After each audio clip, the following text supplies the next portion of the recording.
باللہ من الشیطان الرجیم بسم اللہ الرحمن الرحیم۔ اب ہم نے اس سے پہلے جو ہے نا چھوٹے چھوٹے غزوات پڑھے تھے جو تھوڑے تھوڑے دنوں کے تھے اور جن کے اندر جو ہے نا بہت جلدی جلدی فیصلہ ہو گیا، مسلمان جیت گئے۔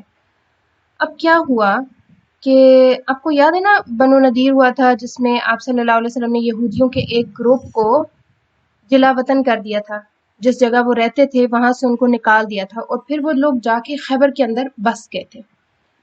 اب یہ لوگ یہ ساری سرگرمیاں دیکھ رہے تھے، اچھا جی مسلمان بہت زیادہ قوت میں آتے جا رہے ہیں، ہر جگہ ان کا رعب بنتا جا رہا ہے، مکہ والے بھی ان سے ڈر رہے ہیں اور یہودی بھی ان کے ساتھ ایک انہوں نے عہد کیا ہوا ہے اور ہر چیز میں ان کو جو ہے نا مسلمان اوپر ہی اوپر نظر آئے کہ یہ تو بہت قوت میں آتے جا رہے ہیں۔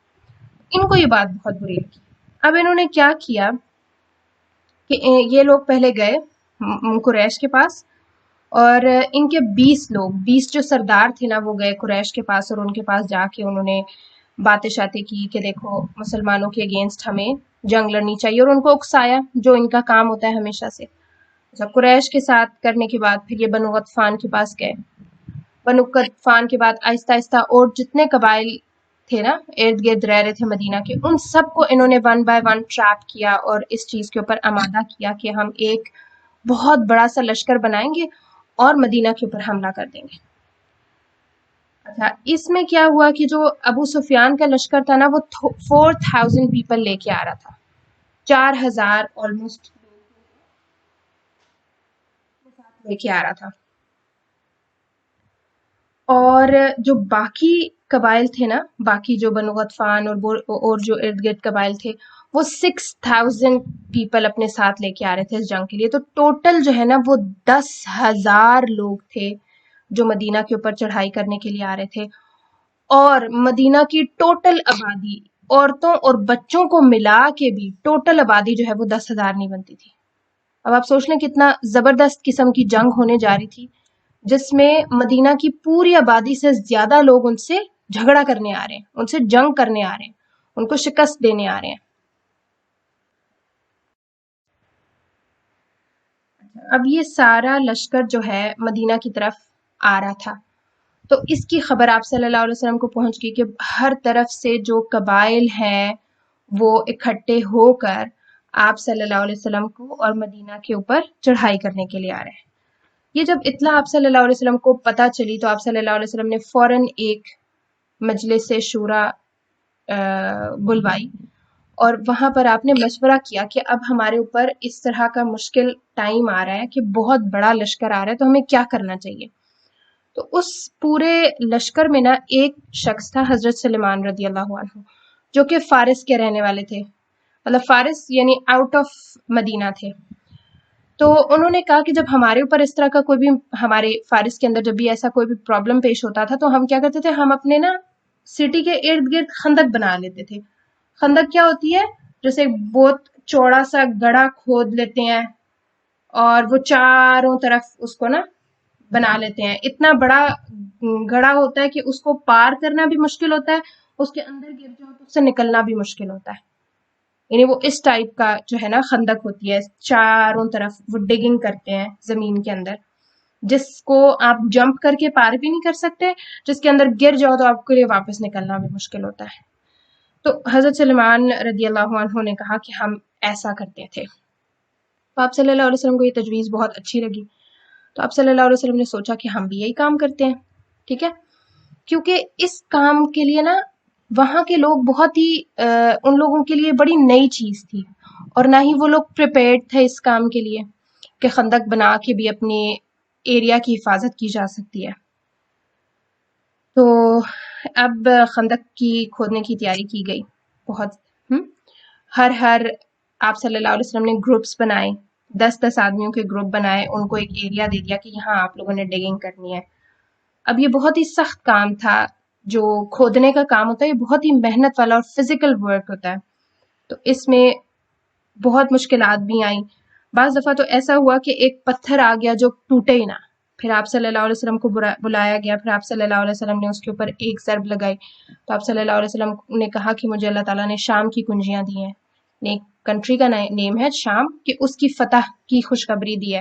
پھر آپ نے دوسری دفعہ جب اس کو ہٹ کیا، وہ جو سخت چٹان تھی، تو آپ صلی اللہ علیہ وسلم نے کہا کہ مجھے فارس کی کنجیاں دی ہیں، یعنی اللہ تعالیٰ نے فتح بتائی کہ اسلام پھیل پھیل کے شام فارس تک چلا جائے گا. پھر جب آپ نے تیسری بار ہٹ کیا تو آپ نے کہا کہ مجھے یمن کی جو ہے وہ کنجیاں دی گئی ہیں. اب آپ دیکھیں اتنے مشکل حالات میں جب مسلمان خود سے سٹیبل نہیں تھے، یہ جو خوشخبریاں تھیں، یہ جو سچے صحابہ تھے ان کے لیے بڑی ہی اچھا انہوں نے کام کیا، کیونکہ ان کو امید تھی اور ان کو یقین تھا کہ جو اللہ تعالیٰ کی طرف سے بات آتی ہے وہ بالکل سچی ہوتی ہے اور اسلام اتنا زیادہ گرو کرے گا، وہ دوسرے سٹیز اور کنٹریز تک جائے گا. ٹھیک ہے.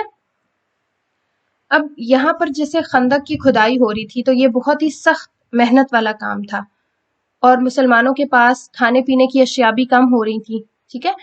تو اب لوگ بہت بھوکے ہونے شروع ہو گئے، یعنی ایک دن تک کوئی بھوکا رہتا، کوئی 2 دن تک بھوکا رہتا، کیونکہ کافی دنوں تک خندق کھودنے کا کام جاری رہا. کوئی ایک آدھ دن میں نہیں بنا یہ جو پوری خندق انہوں نے کھودی. تو اس میں ایک دفعہ آپ صلی اللہ علیہ وسلم کے کافی معجزات بھی اس میں آتے ہیں. ایک دفعہ کیا ہوا کہ ایک بکری کا بچہ اور 2.5 کلو آٹا، یعنی 2.5 کلو آٹا بہت تھوڑا سا آٹا ہوتا ہے، یہ جو ہے نا ایک صحابی نے آپ صلی اللہ علیہ وسلم کی دعوت کے لیے پریپئر کیا. اب انہوں نے صرف کہا کہ آپ صلی اللہ علیہ وسلم کو چند صحابہ جو ہے نا ان کو آپ لے آئیں اور آ کے کھا لیں. آپ صلی اللہ علیہ وسلم نے کیا کیا؟ آپ نے کہا سارے آ جاؤ بھائی. تقریباً 1000 پیپل تھے جو وہاں پر یہ ورک کر رہے تھے، خندق کی کھدائی اور یہ والا کام کر رہے تھے. 1000 لوگوں کو آپ نے بلا لیا. چھوٹا سا بکری کا بچہ تھا اور 2.5 کلو آٹا، لیکن لوگ کھاتے جا رہے. ہانڈی میں سے گوشت نکالے جائیں، ہانڈی بالکل ویسی کی ویسی بھری جائے، روٹیاں وہ پکائی جائیں اور آٹا بالکل ویسے کا ویسے ہی رہے. تو یہ اللہ تعالیٰ کی طرف سے ایک انعام تھا اس مشکل وقت میں کہ اللہ تعالیٰ اس کو زیادہ کرتے جا رہے تھے. ٹھیک ہے. اور اسی طرح ایک دفعہ کیا ہوا کہ ایک خاتون تھی، وہ کھجوریں لے کے جا رہی تھیں اپنے کچھ رشتہ داروں کے لیے. تو آپ صلی اللہ علیہ وسلم نے وہ کھجوریں ان سے لیں اور ان کو ایک چادر کے اندر ڈال دیا اور سارے صحابہ سے کہا آؤ اور یہاں سے لیتے جاؤ. اب وہ مٹھی بھر کھجوریں تھیں، یعنی اتنی جتنی کھجوریں آتی نا آپ کی مٹھی میں، بس اتنی کھجوریں تھیں.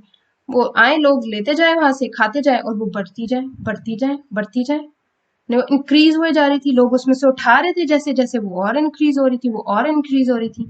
تو اس طرح کے معجزات بھی اس خندق کے موقع میں جب خندق کی کھدائی ہو رہی تھی تو سامنے آئے آپ صلی اللہ علیہ وسلم کے. اب آپ صلی اللہ علیہ وسلم نے جو خندق ہے نا وہ پورے مدینہ کی چاروں طرف نہیں کھودی تھی، بلکہ وہ ایک ایسے ایریا میں کھودی تھی جہاں سے ان کو امید تھی کہ یہاں سے لشکر نے حملہ کرنے آنا ہے، کیونکہ باقی طرف جو ہے نا وہ مدینہ کے درخت تھے اور گرینری تھی، سبزہ تھا، تو اس طرف سے کوئی بھی حملہ کرنے کا سوچ نہیں سکتا تھا. جو جگہ خالی ہوتی ہے نا وہیں سے اٹیکرز آتے ہیں اٹیک کرنے کے لیے. جو جگہ درختوں والی اور اس طرح سے ہوتی ہے نا اس کے اوپر لوگ اس سائڈ سے حملہ نہیں کرتے. یہ جنگ کا ایک اصول ہے. ماؤنٹینس کے اوپر سے تو کر سکتے ہیں نا، ماؤنٹین کے اوپر سے کر سکتے ہیں، لیکن جہاں بہت درخت ہوتے ہیں، جنگل ہوتا ہے، کھجوروں کے درخت، اس ایریا سے جنگ نہیں کی جاتی. جنگ خالی ایریا سے کی جاتی ہے. جو پہاڑ ہوتا ہے وہ بھی خالی ہوتا ہے نا، بے شک وہ اوپر نیچے ایسے ہوتا ہے، لیکن وہ ہوتا تو ایک بالکل خالی جگہ ہے نا، آپ ادھر سے دیکھ سکتے ہو لوگوں کو آتے جاتے اس طرح. تو اب انہوں نے جو خندق ہے نا وہ مدینہ کے دروازوں تک کھینچی تھی اور وہ جو ہے نا خالی میدان کی سائڈ سے کھودی تھی شمال کی طرف.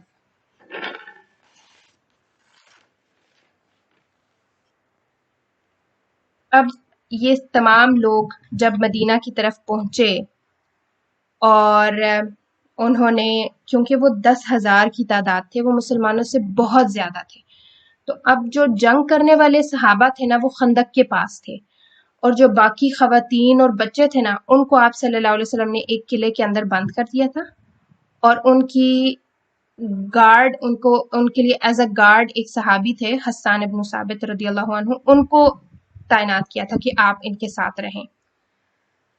اب یہ جب ساری سچویشن دیکھی نا تو جو منافقین تھے انہوں نے کیا کہا، وَإِذْ يَقُولُ الْمُنَافِقُونَ وَالَّذِينَ آمَنُوا فِي قُلُوبِهِمْ مَرَضٌ ما وعدنا اللہ ورسولہ الا غرورا، کہ منافق لوگ جو ہیں اور جن لوگوں کے دلوں میں مرض تھا، یعنی اسلام ان کے دلوں کے اندر صحیح کر کے پہنچا نہیں تھا، ان کو اسلام پہ اللہ کی باتوں پر پکا بلیو نہیں تھا، ان کا ایمان کمزور تھا، انہوں نے کیا کہا کہ اللہ اور اس کے رسول نے تو ہم سے دھوکے کے وعدے کیے ہیں، ہم سے تو کوئی سچا وعدہ ہی نہیں کیا، کیونکہ انہوں نے دیکھا نا اتنا بڑا لشکر آ رہا ہے، اتنی بڑی بری سچویشن کے اندر ہم پڑ چکے ہیں، تو اللہ اور اس کے رسول نے تو ہم سے سچا وعدہ نہیں کیا۔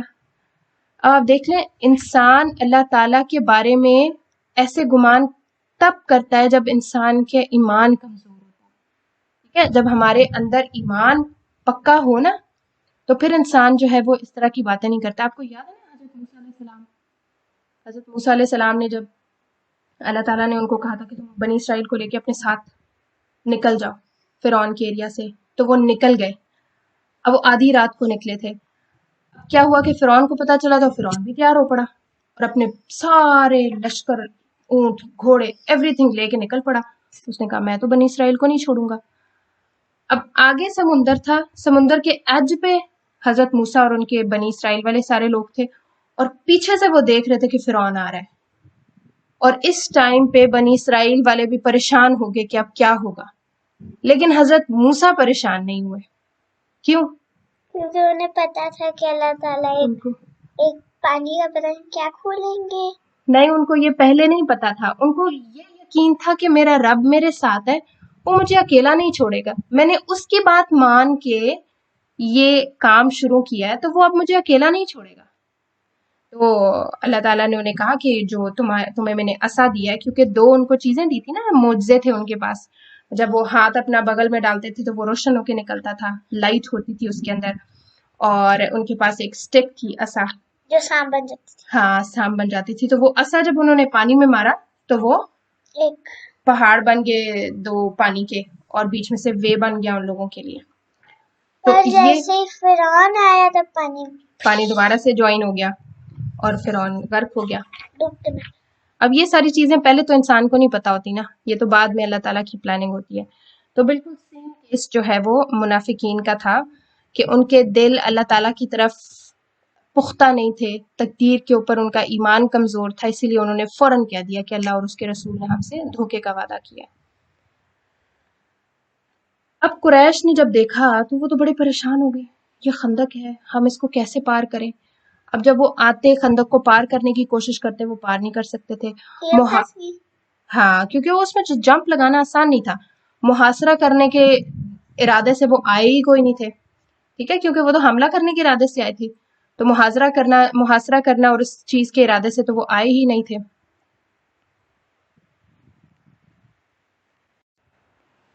اب اس میں نا انہوں نے کیا کیا کہ انہوں نے دیکھنا شروع کیا کہ کس جگہ سے خندق جو ہے وہ چوڑی ہے، کم چوڑی ہے، جہاں سے وہ جمپ کر سکیں، تو وہاں انہوں نے ایک گھوڑے کو اندر کیا، پھر اس پہ سے جمپ کر کے کچھ لوگ آئے، پھر ان لوگوں سے مسلمانوں نے جنگ کی، تیر اندازی کیا، اور پھر مسلمان جو ہے وہ فتح یاب ہو گئے، اور اس گھوڑے کو جو ہے وہ حضرت علی نے ہٹا دیا راستے سے، تاکہ کوئی اور جو ہے وہ اس گھوڑے کو بنا کے راستہ کو مسلمانوں کی سائڈ پہ نہ آ سکے۔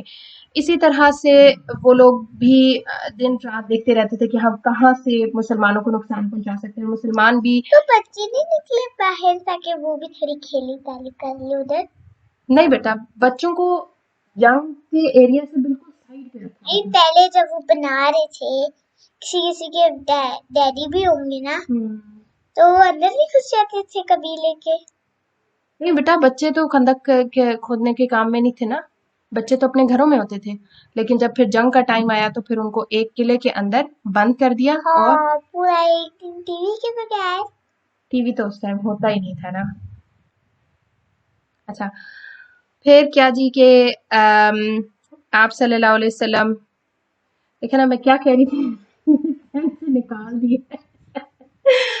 اچھا ہاں، جو قریش کے اور جو باقی سارے قبائل آئے ہوئے تھے مسلمانوں کے ساتھ جنگ کرنے کے لیے، وہ بھی دیکھتے رہتے تھے کہ ہم کس سائڈ سے مسلمانوں کو آخر نقصان پہنچائے، اور مسلمان بھی جو ہے وہ بالکل چوکنے تھے دن رات، اور وہ دیکھتے رہتے تھے کہاں سے کوئی ہمارے پہ حملے کی تیاری کر رہا ہے، وہ وہیں سے تیر اندازی کرنا شروع کر دیتے تھے۔ کھودتے نہیں تھے زیادہ؟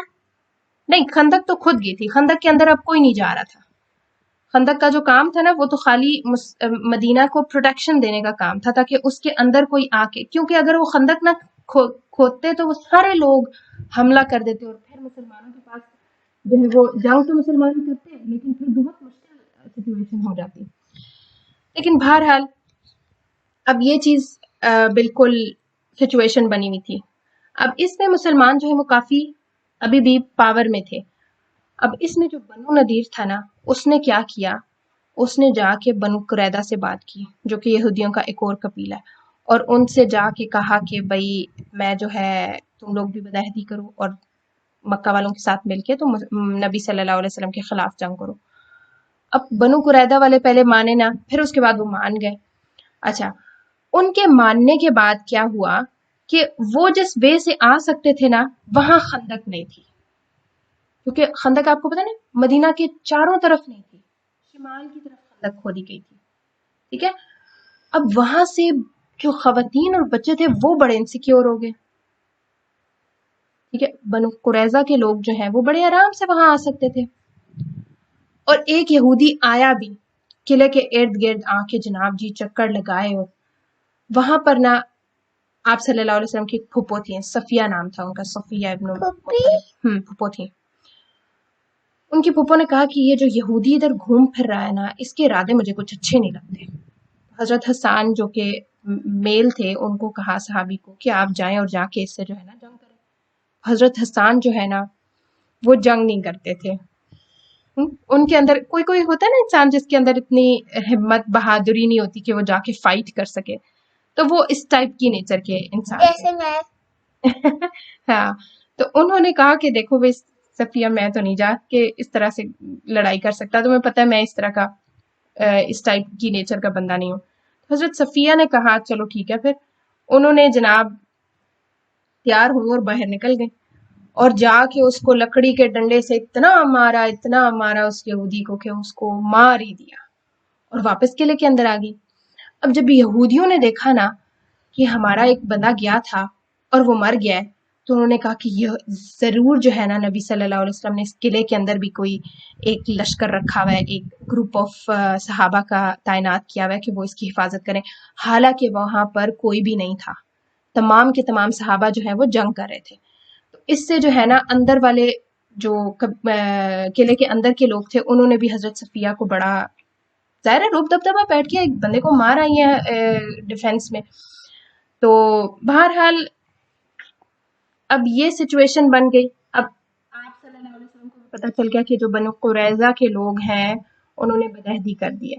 آپ نے اس کی کنفرمیشن کے لیے کچھ صحابہ کو بھیجا، تو بنو قریظہ نے ان کے ساتھ بہت ہی برے طریقے سے بات کی، تو ان کو پتہ کنفرم ہو گیا کہ انہوں نے بدعہدی کر دیا. پھر انہوں نے آپ صلی اللہ علیہ وسلم کو آ کے بتایا، تو آپ صلی اللہ علیہ وسلم نے ان کو پہلے کہا تھا کہ اگر انہوں نے بدعہدی کی ہوئی تو تمام لوگوں کے سامنے مت بولنا، کیونکہ پھر لوگوں کے حوصلے شکستہ ہو جائیں گے نا، پھر وہ لوگ پریشان ہو جائیں گے سارے. تو صحابہ نے ایسا ہی کیا، لیکن لوگوں کو سچویشن سے اندازہ ہو رہا تھا کہ یہ سچویشن ورس ہوتی جا رہی ہے. ٹھیک ہے، تو اس کے لیے نا پھر جو منافقین تھے نا مسلمانوں کے اندر، وہ پھر بولنے شروع ہو گئے.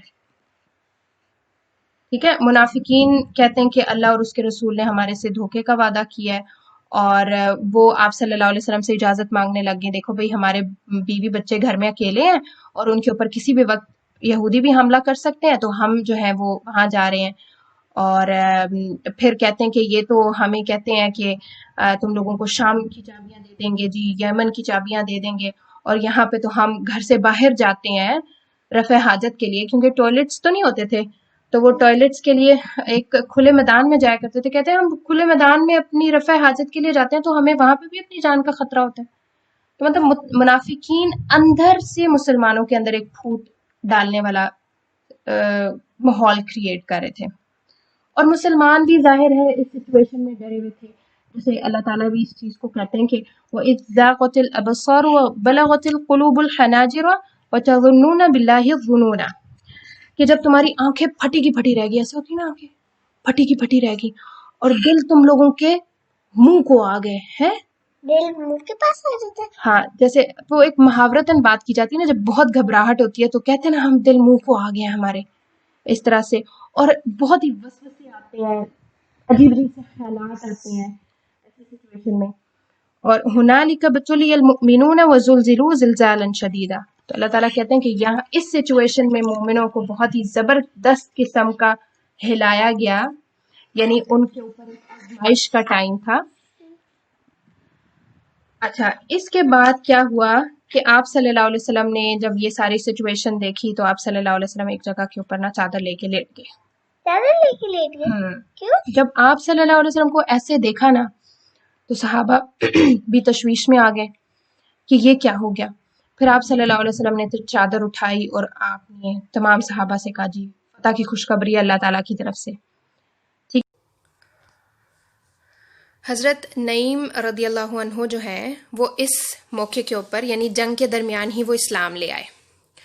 تو جب وہ اسلام لائے نا تو انہوں نے آ کے آپ صلی اللہ علیہ وسلم کو اپنے اسلام کی خبر دی. ٹھیک ہے. اور آپ صلی اللہ علیہ وسلم نے ان کو کہا کہ اب جو تم کرنا چاہتے ہو وہ کرو. تو چونکہ وہ جنگ کا ایک موقع تھا اور جو قبائل مسلمانوں کے ساتھ نان مسلم تھے لیکن انہوں نے عہد کیا ہوا تھا، وہ بھی مسلمانوں کو دھوکہ دے چکے تھے اور قریش مکہ کے ساتھ مل گئے تھے سمیت یہودیوں کے. ٹھیک ہے. ان کا بھی عہد تھا، پرومس تھا کہ ہم آپ کے ساتھ مل کے جو ہے وہ جنگ کریں گے، لیکن انہوں نے توڑ دیا پرومس اپنا. ٹھیک ہے. تو اس میں کیا ہوا کہ حضرت نعیم رضی اللہ عنہ نے اس ٹائم ایک پلان سوچا اور وہ سب سے پہلے یہود کے پاس گئے اور یہود سے کہتے ہیں کہ تم جو ہے وہ اپنی سیکیورٹی کے لیے 10 لوگ مکہ والوں سے مانگو. اب کس چیز کی سیکیورٹی کے لیے؟ کیونکہ انہوں نے عہد توڑا تھا اور وہ مسلمانوں کے بہت قریب رہتے تھے. ٹھیک ہے. تو فرض کرو کہ جنگ ختم ہو جاتی ہے، مسلمان جیت جاتے ہیں، تو تمہارے پاس کوئی نہ کوئی ایک پوائنٹ ہو، کوئی ایک چیز ہو کہ تم 10 قریش کے لوگ آپ صلی اللہ علیہ وسلم کو دے کے اپنا عہد و پیمان جو ہے وہ واپس سے بالکل ٹھیک رکھ لو. اب یہ بات وہ یہودیوں کے پاس یہودیوں کو اس طرح کی ایک سجیشن دینے کے بعد وہ گئے قریش مکہ کے پاس. ان کو بھی جا کے انہوں نے سیم مدعا کہا کہ اب تمہارے جو 10 بندے ہیں وہ یہودی تم سے ڈیمانڈ کریں گے. ٹھیک ہے. اور پھر بعد میں ایسا ہی ہوا کہ جب قریش کے لوگ یہودیوں کے پاس گئے ان کے ساتھ میٹنگز کرنے اور مل کے آپ صلی اللہ علیہ وسلم کے اوپر دھاوا بولنے کے لیے، تو اس میں یہودیوں نے 10 لوگوں کی ڈیمانڈ کر دی. تو اس بات سے پھر ان کو لگا کہ نعیم رضی اللہ عنہ تو بالکل سچ کہہ رہے تھے. اب کسی کو نہیں پتا تھا کہ نعیم رضی اللہ عنہ نے اس موقع کے اوپر ان سب کے بیچ میں ایک طرح سے پھوٹ دلوانے کے لیے یہ سب ترکیب اور پلاننگ کی ہے. ٹھیک ہے. اب اس میں جھوٹ کوئی نہیں تھا، لیکن یہ ایک چال تھی جو کہ جنگ کے موقع پہ جائز ہے، اور یہ تمام جو ان کے گروپس تھے ان کے بیچ میں ایک پھوٹ ڈل گئی. اور اس پھوٹ ڈلنے کے بعد کیا ہوا کہ اللہ تعالیٰ نے آندھی بھیجی، ان کے اونٹ بھاگ گئے، کیونکہ بہت تیز آندھی تھی نا، تو اونٹ جو ہے وہ پھر بھاگنا شروع ہو گئے. کوئی لیفٹ جا رہا ہے، کوئی رائٹ جا رہا ہے، باندھے ہوئے اونٹ بھاگ رہے، کوئی آگے جا رہا ہے، کوئی آگے جا رہا ہے، کوئی پیچھے جا رہا ہے. اور اسی طرح ان کی ہانڈیاں الٹ گئیں اور پھر سب پہ نا بھگدڑ مچ گئی، اور پھر وہ لوگ بھاگ کے تو جو ہے اپنی جنگ کا میدان چھوڑ کے اور وہ بھاگ کے چلے گئے. اب دیکھیں ہم نے اس کو کتنی دیر میں پڑھا ہوگا، ہو سکتا ہے ہمیں 20 منٹس لگے ہیں، 30 منٹس لگے ہیں. یہ تو اس میں ہے نا، لیکن ٹوٹل جو ہم نے اس کو دیکھا ہے ہو سکتا ہے 30 منٹس کی بنی ہوئی ہے. یہ تو کلپ ہے نا. لیکن آپ کو پتہ ہے یہ پوری جنگ کتنا ٹائم رہی؟ شوال میں شروع.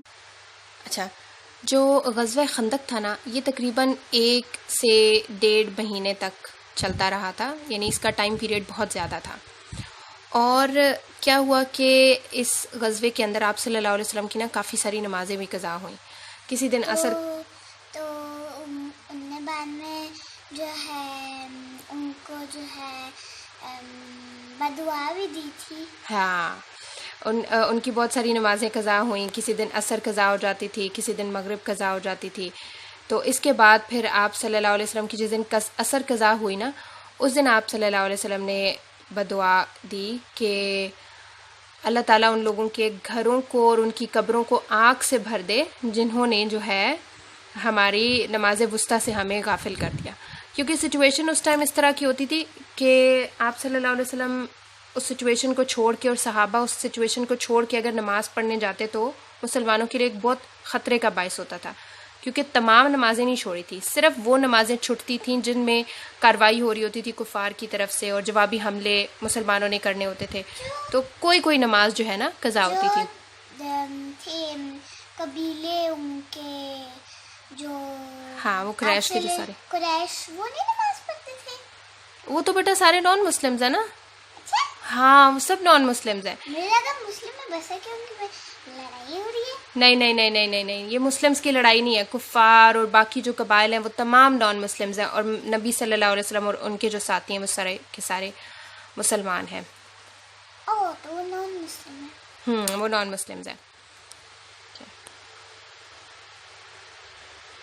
اب آپ دیکھیں ہر دن کتنی زیادہ ایک دہشت والا ہوتا تھا، اس میں یہ ہے کہ جانی نقصان نہ تو قریش مکہ کا ہوا اور نہ ہی جانی نقصان جو ہے وہ مسلمانوں کا اتنا زیادہ ہوا، لیکن یہ مسلمانوں کے لیے بہت ہی ٹف قسم کا ٹائم تھا جس کو ایک بہت ہی اچھی حکمت عملی کے ساتھ آپ صلی اللہ علیہ وسلم کی قیادت میں مسلمانوں نے جیت لیا، اور باقی جو تمام قبائل اکٹھے ہوئے تھے ان کو پتہ لگ گیا کہ مسلمان جو ہیں وہ اس طرح سے ان کو ہرایا نہیں جا سکتا۔